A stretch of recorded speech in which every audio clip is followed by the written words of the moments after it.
2 weeks, the Chinese government has tried to keep a tight control over news about the violent protests that rocked Tibet. The Chinese invited journalists from around the world to visit Tibet this week, authorities thinking they could control what the reporters would see and hear. It didn't work. Here's ABC's Stephanie Tsai. It was a carefully choreographed tour for only a handful of journalists.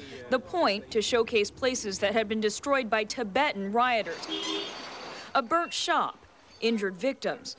Until journalists walked into the Jokong temple, they had only heard one side of the story. And then this. Roughly 30 Tibetan monks, clearly not invited. There was a situation of high commotion and confusion. Some of them were crying. They were clearly very agitated. It is the first time since the crisis began that the world has heard from the Tibetan monks in Lhasa. They treat us unjustly, cries this man, referring to Chinese security guards. They lock us up, don't allow us to go out. Another monk says, we don't have freedom, we just want freedom. It was a stunning moment in front of Chinese authorities who've shown no tolerance for dissent. The monks had just enough time to accuse the Chinese of dressing up Communist Party officials in monks' robes to fool journalists before they and the reporters were dragged away from each other.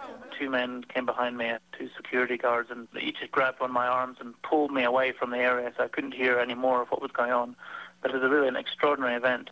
And it was clearly not in the script. As for the monks, Chinese officials have not said what will happen to them, but they'll likely face arrest and criminal charges for speaking out. Stephanie Tsai, ABC News, Beijing.